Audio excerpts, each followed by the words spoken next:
In this video, I'll cover another topic of study within social psychology, attitudes and persuasion. In everyday life, we might use the term attitude in a wide variety of contexts. For example, we might encourage people to be more optimistic by telling them to have a, quote, positive attitude.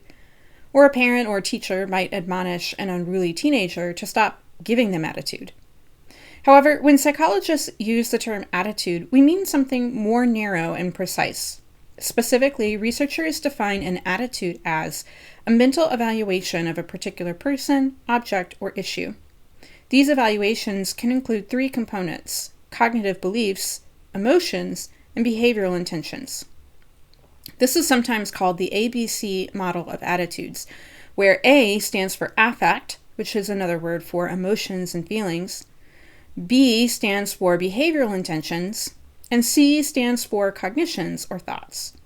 For example, I have a positive attitude toward Virginia Tech. This includes my cognitive beliefs about Virginia Tech, such as that it is a good school with consistently good rankings, and the positive emotions that I experience as part of being a Hokie.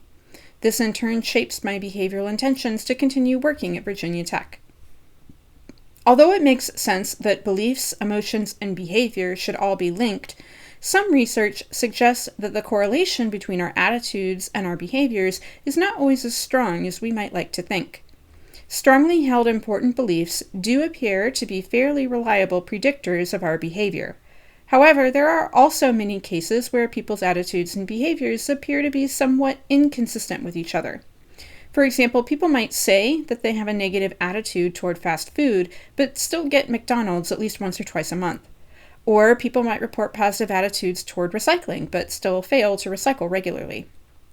And one recent study asked employers about their attitudes toward hiring ex-offenders.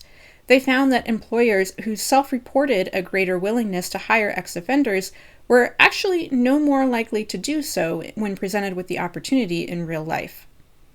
The theory of planned behavior proposes that the relationship between our attitudes and our actions may not always be perfect because attitudes are simply one factor that influences our intention to perform certain behaviors. More specifically, this theory proposes that there are two other factors that shape our behavioral intentions: social norms and perceived behavioral control. For example, imagine that you have a positive attitude toward voting in local elections.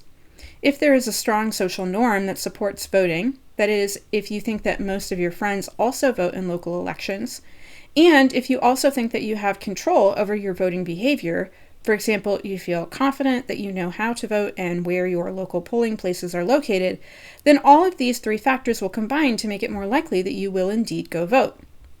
However, if there is a social norm against voting, that is, most of your friends don't vote, or if you don't feel like you have the ability or know how to vote, then you might not be as likely to vote even if you have a positive attitude toward voting in general. Importantly, though, when our behavior is inconsistent with our attitudes, cognitive dissonance theory proposes that this is a negative, unpleasant state for most people that we are motivated to reduce, either by changing our attitudes or by changing our behavior.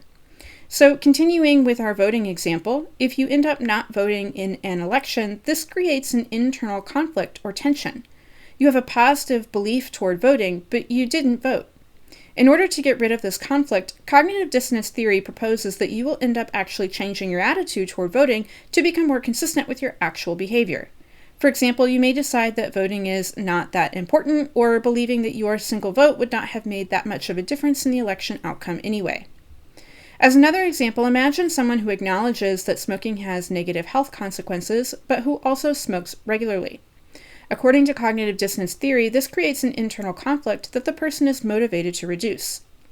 The person can do so either by changing their behavior to align with their beliefs, that is, by quitting smoking, or they can change their belief to match their behavior, that is, by potentially downplaying or ignoring the negative health consequences of smoking in order to keep their beliefs and behavior consistent.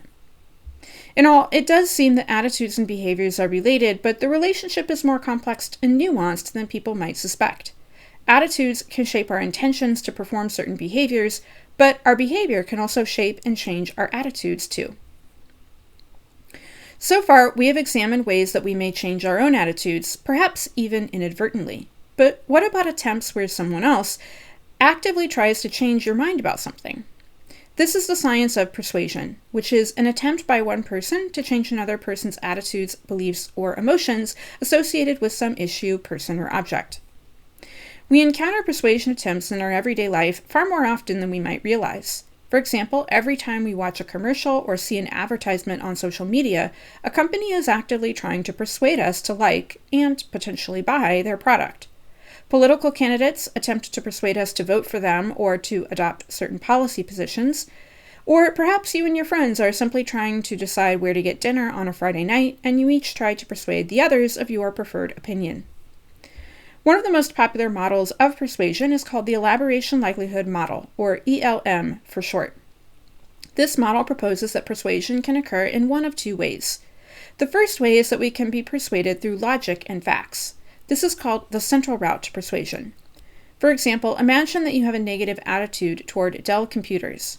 If the Dell company wanted to change your attitude and convince you to buy their product, they could present you with a list of positive facts about their computers.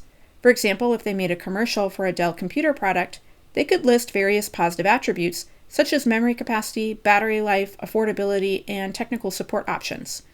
Perhaps after being presented with all of this positive information, you might be persuaded to change your mind and buy a Dell product. Although we would probably like to think that we always make decisions in this way, that is, by being rational and logical, the truth is that's not always the case. Sometimes we are persuaded by more superficial cues, called heuristics.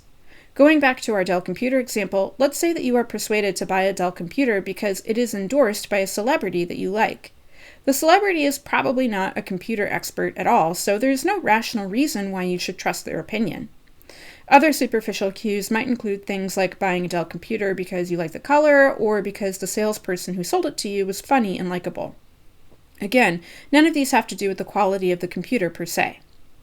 When we rely on these more superficial kinds of cues, this is called the peripheral route to persuasion. As another example, imagine that you were deciding whether to vote for a particular political candidate. What do you think the central and peripheral routes to persuasion would look like here? If you are persuaded to vote for a candidate because you have thoroughly done your research, for example by looking up their voting history record to see if their stance on various policy positions aligns with your own, then this would be using the central route to persuasion.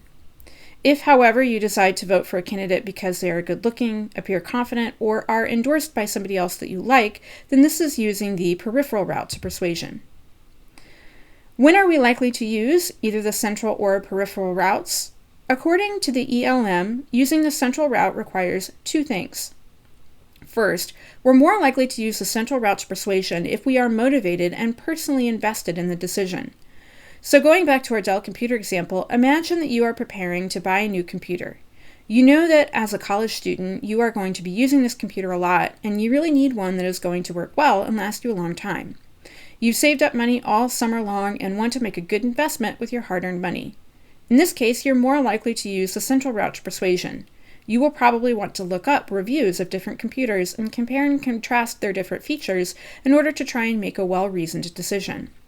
By comparison, if you're picking a computer for someone else, you might not care as much or put as much effort into carefully evaluating the computer's quality. However, according to the ELM, motivation alone is not enough to engage in the central route to persuasion. This is because using the central route takes cognitive effort. Specifically, it uses up working memory capacity. Remember that our working memory capacity is limited. We can only process so much information at once. Therefore, if people's working memory capacity is already occupied with some other task, such as if the person is distracted, then they will be unable to engage in the central route to persuasion. In an age where many of us are distracted a lot of the time and are often on multiple devices at once, such as scrolling on our phones while also watching TV, I think this is really important to keep in mind. For example, if you're not using your full working memory capacity, you could be easily persuaded to buy subpar products that you don't really need simply because of a flashy advertisement or celebrity endorsement. Okay, let's pause for a couple application practice questions. Imagine that Chris and Tom both attend a debate on campus about whether students should have to pay athletic fees as part of their tuition. Chris is a freshman who is paying for his own tuition, so he's very motivated and invested in this topic. Tom is a senior who is graduating next year, so this topic is not as personally relevant to him. According to the ELM, who is most likely to engage in the central route to persuasion? The answer is Chris. Remember that people are more likely to use the central route to persuasion when they are more personally motivated and invested in a particular topic. Question 2. Continuing from the previous example, who is most likely to be persuaded by the speaker who appears most confident? The answer is Tom. Appearing confident is a superficial cue that doesn't actually have anything to do with the quality of the argument itself. Since Tom is more likely to be using the peripheral route to persuasion, he is more likely to be convinced by these superficial types of cues, compared to Chris, who is more likely to pay attention to the actual quality of the arguments presented. In this video, we covered attitudes and persuasion. For the exam, you should be able to define attitude and identify the three components of an attitude, that is, affect, behavior, and cognitions. Define cognitive dissonance and identify in an example. Explain how someone might try to reduce cognitive dissonance. Define persuasion. Define and distinguish between the central and peripheral routes to persuasion, and identify when a person might be more or less likely to use either one.